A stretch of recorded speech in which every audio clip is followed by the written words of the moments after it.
So Scream 7 finally dropped in theaters, and I got a chance to see it a couple days ago. So let's just talk about it. Just some scary movie. Get it done! Get it done! Believe whatever doesn't kill you simply makes you strange. See people. They don't know they're dead. About family when family's all that we got. Everything I would do, you. Scream 7 is the 7th entry in the Scream franchise, of course, released in 2026, and it is written and directed by Kevin Williamson. The film follows Sidney Prescott living a calm, normal, quiet life away from all the murders when she starts to get mysterious phone calls by a serial killer wearing a ghost face costume, believing it's someone from her past. So she has to track down and find out who this killer is and what do they want. This, of course, stars Neve Campbell, Isabel May,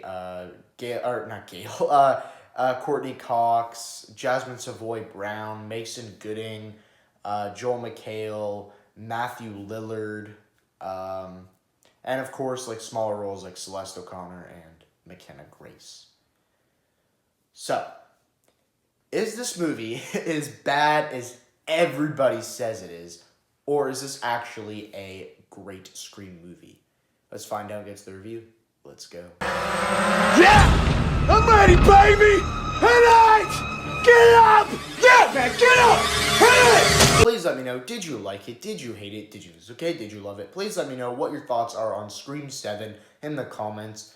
Also, all the reviews I do are spoilers, so if you're not okay with spoilers, go watch the movie, then come back and watch this video. Also, I have a lot of content on my channel, so check those out when this video is done, and we're kicking off things with the positives.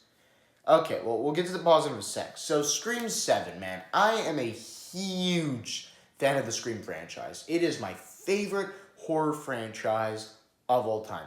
And on some days, the Scream franchise is my favorite franchise of all time. Not even kidding. I have so much nostalgia for the first 4 Scream movies, and I really enjoy each and every one of them. And before Scream 7, I thought for all 6 Scream movies very consistent. There's not a bad Scream movie. So, yeah, I was really pumped for Scream 7. Of course, there's a lot of controversy surrounding this movie. Surrounding this film because of the firing of Melissa Barrera and Jenna Ortega leaving the project. So, yes, there was a lot of, skepticism and a lot of other things. People walking into the film very nervous. There's probably some people not even seeing the movie because they fired Melissa Barrera. And yeah, so a lot of bad things going down there. I personally was really pissed when I found that out. I was very let down and disappointed. So yeah, it really hurt me that they did that. I thought it was really stupid. So I was scared. But lately, I saw the trailers and all that, and the marketing's starting to ramp up, and I was getting more excited. I'm like, new Scream movie? Yes, it's gonna be so refreshing. I haven't really seen any movies this year. I've seen 5 films this year. I didn't see anything in February, so of course, yes, unfortunately, there will be no February ranking video. So, yeah, that was kind of sad. But anyway, I was just too pumped up for Scream 7. I was really excited to rewatch all 6 Scream movies. I have reviews for all 6 Scream movies. Go check those out. So I was walking in pretty excited, even though I read all the reviews. A lot of people disliking this movie. A lot of people were calling it the one bad Scream movie. A lot of people saying it's worse than Scream 3. So I was getting really nervous for this movie. So I walked in a couple nights ago, saw it in theaters, sat down, watched it, and I walked out loving this movie. I said it. There you go. Everybody just trash on this video. I don't care. I love Scream 7. I think it's a great movie. Let's just dive into the positives here. Okay, starting off with the positives. First of all, the setting. I love this new setting. I think it's Pine Grove or something. It's the small town. And I really enjoy it. Of course, it gives off Woodsboro vibes, but still, it's refreshing because Scream 6, such a big city, such a big setting to be in. So it's nice how we go from that to like a really quiet small town again. And I love when slasher movies are like set in a small town. I don't know. I just love it. I love the vibes of the town and all that. So really like the setting of the film. Let's see here. I love the soundtrack of this movie. I think the film has a great soundtrack. So yeah, gotta have some great soundtracks in the Scream franchise. I mean, Scream 5 and Scream 6 have amazing soundtracks in terms of songs, but in terms of scores, I think the first 4 Scream movies easily have the best score. And yeah, so that was nice. Soundtrack was pretty good in this movie. And of course, the characters. The characters in this movie, really freaking good. So of course, starting off with Neve Campbell as Sidney Prescott. She's returning. A lot of people were pissed off that she wasn't in Scream 6. I was personally not bothered by it. Sorry. I think you can have a Scream movie without Sidney Prescott. There's a lot of people who think you can't. I think you can. You can make a bunch of Scream movies without Sidney Prescott. And I think Sidney, I was thinking during the movie, have we done enough with her? Like, are we done? Like, could we go like maybe 1, maybe 2 more movies with her and squeeze all the juice out of her and that's it? Are we done with the character?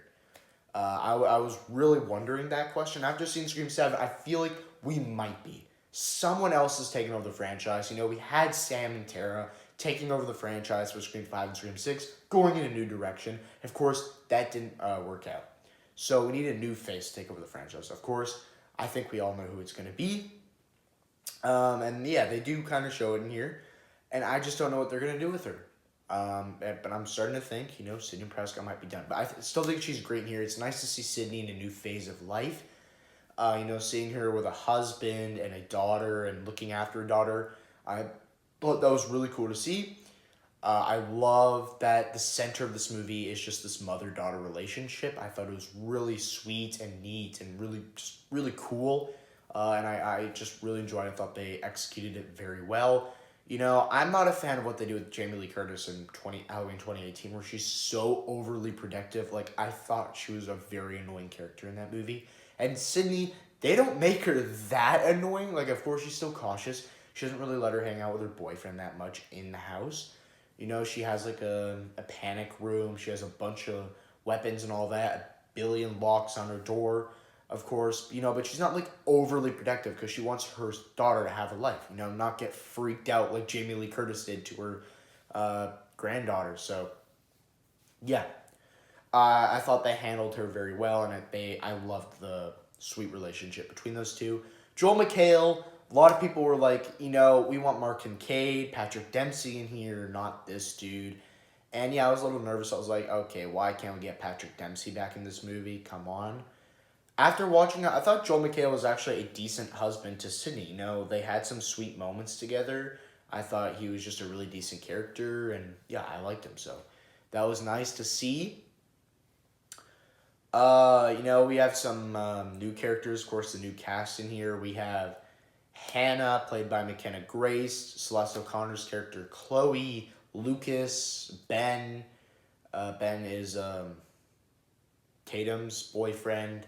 Of course, we get Tatum introduced to her, Isabel May's character. And Isabel May, I thought, was great in this movie. So, yes, I don't really know her from stuff. She's only really done TV shows, I'm pretty sure, not actual movies. And I'm pretty sure I heard her say that she's never actually seen herself on a theater screen. Like, she's never actually been on a theater screen before. So she's only done, like, TV shows or, like, streaming movies or something. All I know her from is Young Sheldon. I know. I don't watch Young Sheldon anymore, but I used to. I used to be a big fan of it. And that's all I know her from. And I'm one of the people that thought Georgie and Veronica actually belong together, and I don't like the Mandy character at all. Really pisses me off that Veronica and Georgie didn't get together. But whatever. She was decent in that, and I was like, the first time they announced it, I was like, oh, that's cool. The girl from Young Sheldon playing the daughter. But I was one of those people who's like, yeah, McKenna Grace should be playing the daughter. After seeing this, never mind. Never mind. Yeah, Isabel May, she was amazing in this movie. I love her character. And honestly, I was nervous. I was like, I have to like this character. I have to be okay with her, taking over the franchise. I have to be okay with her replacing Sam in Tara. And I am totally fine with it. Of course, I'm still going to be pissed off. I will never forgive what they did to them. But still, I feel like Tatum can be the new face of the franchise. I feel like she can take over that mantle because she was really damn good in this movie. Isabel May's performance, such amazing performance. Best performance of the movie. I'm not even joking. She was incredible in this. Really enjoyed her character. So yeah, that was nice. But again, in terms of new characters, her like friend group, they were fine. Ben, fine boyfriend. Lucas, probably my favorite character of the group outside of Tatum, because of course she's my favorite character probably of the movie. Right there with Sydney. But of course, yeah, Lucas, he was decent. He was kind of like the new Randy.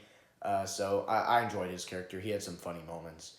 Chloe and Hannah, they're fine. McKenna Grace is barely in this movie. She has like 2 scenes and then her kill scene. That's it. That is absolutely it. So, kind of odd. I don't know why she wasn't in this movie more, because she's a very popular actress now, so that was just kind of odd to me. But, the friend group, a lot of people were trashing on it. It's decent. I had a couple problems with it. I'll talk about more in the negatives, but I enjoyed the friend group. Of course, our OG characters back, Gail, Chad, Mindy, them returning, and I thought they had some decent moments. Their introduction is really sick. They actually, end up killing a Ghostface, so we'll get to that in a sec, but their introduction where, a Ghostface is about to kill, or, attack Sydney and Tatum, and then they just come in and hit the Ghostface. That was a really cool introduction, and I love seeing, Chad and Mindy interact with Tatum. I thought that was just, really fun to see, and, they go over to her friend group and all that in the bar scene. I thought that was a really fun scene, where they're trying to guess who the killer is, give them all a motive, which nowadays you have to have that in every Scream movie. We've been doing it since Scream 5, and it's always a fun scene to see. So, really enjoyed that. Yeah. So, overall, that stuff was great. And, of course, the kills, the intense sequences, I thought was great in this movie. But first, I want to mention, there was a ballsy move in this movie. Ballsy move in this movie where they do a killer reveal in the middle of the movie. Like I said, Gail and Chad and Mindy, they run over a Ghostface after the house sequence, and we get a Ghostface reveal. It's a ballsy move. I thought that was really cool. The reveal sucked. I will say that, but I thought it was really cool to see what they did there. Just like Scream 6 where we got a killer reveal in the opening. That's what they did here with Scream 7, so I thought that was kind of a cool thing to do. But yeah, the killer reveal is this guy Carl or whatever, who we got to see in one other scene in this film. For a split second, he was eyeballing Sydney in her coffee shop. That was it. Okay, so the reveal sucked. Anyway, yeah, the starting with the opening sequence, I thought it was a really neat opening sequence. The couple, they go to the house, and then the Ghostface comes. The way they die is really brutal. I mean, you have Scott, who freaking gets, stabbed in the head, and it, goes fully to the other side, and his eyeballs are getting, deformed or making weird shapes or whatever. I don't know. Weird, stuff. That was a brutal kill. And then you have Madison. She had a little chase sequence that was pretty good, played by, I'm pretty sure her name is Michelle Randolph or something like that, and she, falls off the chandelier and lands on Ghostface, but his knife, he's holding a knife and it's sticking up, and she falls on it. Pretty brutal there. And she's still alive, of course. And, in the beginning of the film, before the attack actually happens, she says, they talk about Amber's death, and she says, that'd be a brutal way to die, burning alive. And as she's, kind of knocked out, she gets oil poured on her, and she gets lit on fire. Brutal. And Ghostface, of course, burns down Stu Macher's house. That was an awesome opening sequence. I loved it. My only issue with it is it has absolutely nothing to do with the entire film. I'm not even joking. I'm still wondering why the hell Ghostface flew so far away, because this is, really far away from Woodsboro. Pine Grove or wherever the film takes place in. Woodsboro's really far away from that. So you're telling me Ghostface flew all the way there just to burn down Stu Macher's house and then fly all the way back? Really ridiculous. Why would he do that? But I'm trying not to think of that. The opening sequence is awesome. You have McKenna Grace's kill. arguably the best kill of the entire franchise. I thought the kills and the brutality in this film was so freaking good. McKenna Grace's death, oh my gosh. She's like, acting and all that, and then of course Ghostface kills Aaron or whatever the hell his name is, and like starts controlling like the set and all that, and like the harness that she's wearing for like the play, and starts like moving her around and stuff, and like he like has her trapped at this one point, and he just walks up, starts stabbing her, and she's going like back and forth, and she can't move. And then eventually he freaking guts her, and like her organs and all that just spill out. It is a disgusting kill. I loved it. Maybe my favorite kill of the entire franchise. Of course you have like the house sequence where Ghostface appears, and they have to like go to the panic room. There's like this secret like passage behind the walls, and they have to go down that, and Ghostface is like stabbing through the walls. Pretty intense sequence. Loved that. I love the connection between the father and Joel McHale's character and Tatum, where it was like Tatum duck and all that. They've like trained her. It just really neat sequence. Love that. You get a couple of other kills. You have the bar sequence. You have Chloe's death. She gets like slammed in a bunch of bottles, gets glass in her neck. You have Lucas's kill, which is another one of my favorites, where he gets like picked up, and he gets his head like slammed onto like a beer. I can't even think right now. I forget what they're called, man. But a beer filler, I don't know. And there's like a sharp top, and he like slams his head onto that, and you see like blood and beer like combining basically and pouring out of his mouth. It is a disgusting kill. Like that and McKenna Grace's kill, sorry, are like my two favorite kills of the entire franchise. Man, Scream 7 gave us some banger kills. I love them. So yeah, you have Ben's death, pretty generic kill, but still, you get some great kills in this movie. I loved them. So yeah, for sure. Great stuff there. You get the scene where Tatum has to like shoot Ghostface, where she's like hiding in the panic room or whatever. That's a really intense sequence. Like the first two acts were really solid. And yeah, so all that stuff I just said, I loved. Loved it. Great stuff there. So yeah. Now let's actually get into the negative. I can't take anymore. I'm feeling woozy here.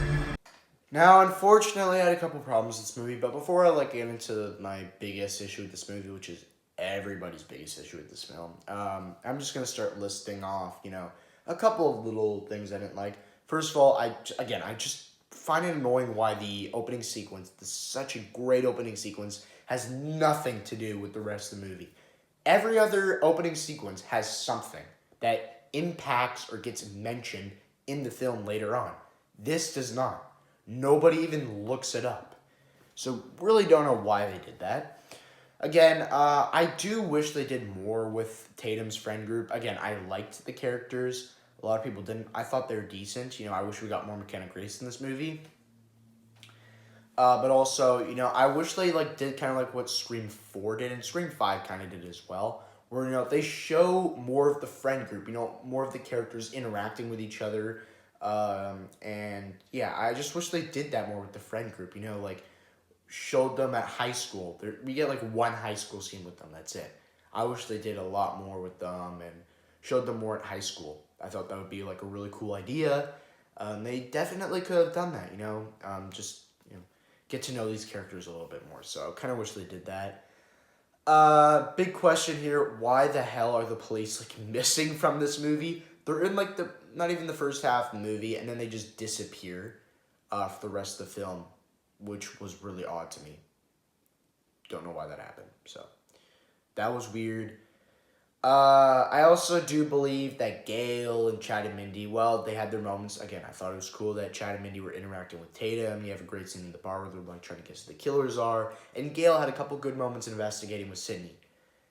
After that, they just disappeared. Sydney and Gale get into a fight because Gale has an interview with Sydney, and she goes off the rails by asking her some questions, personal questions that she doesn't want to answer. And after they have a fight, and then, of course, Sydney has to run off and go save Tatum, and I don't know why she chose to run. She could have driven the car, she would get there a lot faster and actually could have saved Tatum. So that was kind of ridiculous. But anyway, yeah. Uh, Gail kind of wastes, again, great introduction, but she just is missing from the third act. I have no idea why.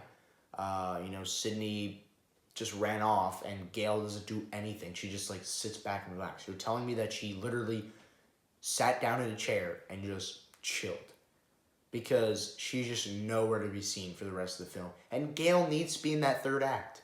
Of course she wasn't in Scream 6. She's missing from the third act.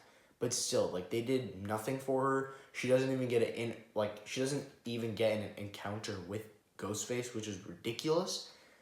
So, yeah, she was definitely wasted. Chad and Mindy, again, kind of wasted. They weren't in the third act at all. They were just there. They get stabbed at one point. No idea why Ghostface didn't finish them off. I love Chad and Mindy, but the way they handle their characters, especially in Scream 6 and Scream 7, towards, like, the third act when they get injured, is ridiculous. Chad definitely, logically, he should have died in Scream 6. Here in Scream 7, again, maybe, I'm not going to say they should have died, but, still, they treat them getting stabbed as, a joke. And I feel like it's going too far. In every Scream movie, are they going to get stabbed and survive? It's kind of getting repetitive here, all right? It is kind of getting repetitive here. The way Chad gets stabbed as well, is he, sneaks up on Chloe. She stabs him, bro, come on. So, yeah, and I wish this movie had more stakes. I understand why, but, that was an issue with me with Scream 6. This movie needed more stakes for sure. And, of course, my biggest issue with the film, the Ghostface reveal is beyond awful in this movie. I hate it. So, really big spoilers ahead here. If you guys don't want the Ghostfaces revealed for you guys, click off the video now and go watch the freaking movie, alright? I gave you a warning.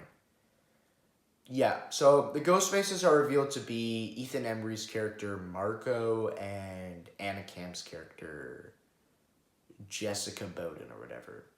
Yeah, awful. What the frick? Man, I don't even want to talk about it. I was so underwhelmed by seeing the awful, twist. First of all, to make a Scream movie, you need a murder mystery. And I will stand by my opinion. I still love this movie. But you need a murder mystery in this film to make it a Scream movie. And while there is, these characters are barely in the film. Marco, which is probably the worst Ghostface of the entire franchise, he is terrible. I prefer Carl over him, and he is doesn't even talk in the movie. He doesn't. And I would prefer his character because Marco, first of all, terribly acted by the actor. I'm sorry, he sucked. The dialogue he says in this movie, awful. The way he dies is just getting shot in the head. He has no motive. He's just there.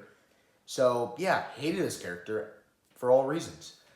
Jessica Bowden, a better character. She's in a couple more scenes because Marco's in one other scene and then revealed. Yes, was his reveal, I wouldn't say shocking to me. I was underwhelmed by seeing it, but at least it wasn't obvious, but still awful.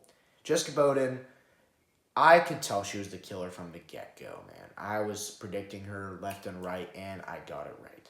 I'm proud of myself. At the same time, I'm not, because why the heck was she the killer? She killed her own son, and she doesn't really have a reason to, just because she was in an abusive relationship. He was too similar to his father, so what the hell? I'm just going to kill my son. Why not? And it doesn't really help that he had, the most brutal kill of the entire movie.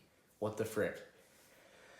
The performance for Anna Camp is fine, but, she's a weak Ghostface. She doesn't really do anything. Why the heck, by the way, was the final act, executed in Sydney's backyard?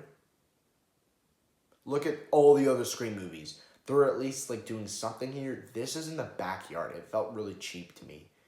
And again, Anna Camp's performance, again, it's fine. Her motive, I couldn't really tell you. I honestly forget what it was. She was, an abusive relationship, and she's a huge fan of Sydney, and Sydney, went dark or something, because, of course, she wants to raise a family, and I guess that really pissed her off or something, so she wanted to kill Sydney or something like that. Awful. So predictable, terribly executed. I hated the third act. The way the movie ends, though, pretty good. There's also this conversation between Tatum and Sydney earlier on in the film that I loved. I almost teared up, and I did not expect that, but yeah, it was really emotional. And at the end, pretty good. A lot of people are like trashing on the ending of the film. I don't know what you're talking about. You got a great conversation between the two, and they just walk off. Pretty good. Pretty good. So, yeah. But the third act, what the frick, man. So overall, Scream 7, awesome movie. I'm giving it an 8.5 out of 10. I loved this movie. Great setting, great soundtrack. I feel like the movie, I liked the new characters in this movie. Tatum, probably one of my favorite characters of the franchise. I loved her in this movie. Isabel May's performance, I need more of her, not just in the Scream franchise, but like in a lot more movies, please. She has a whole great future ahead of her, hopefully. I thought there was a lot of awesome moments, some great encounters with Ghostface, great kills in this movie, has some of the best kills in the entire franchise, a lot of great stuff there. I just didn't like, how they kind of wasted Gale and Chad and Mindy in this movie, and yeah, the Ghostface reveal was absolutely terrible, and there's some things that just aren't answered in this movie, and I do think Stu kind of wasted in this movie. He's just used for like AI purposes. And I have the poster for Scream 7 right beside me, and it literally says face your past. Nothing about the twist reveal actually had anything to do with her past. So that was really dumb to me. But anyway, really enjoyed that. So yeah, thank you guys for watching. Make sure to like and subscribe.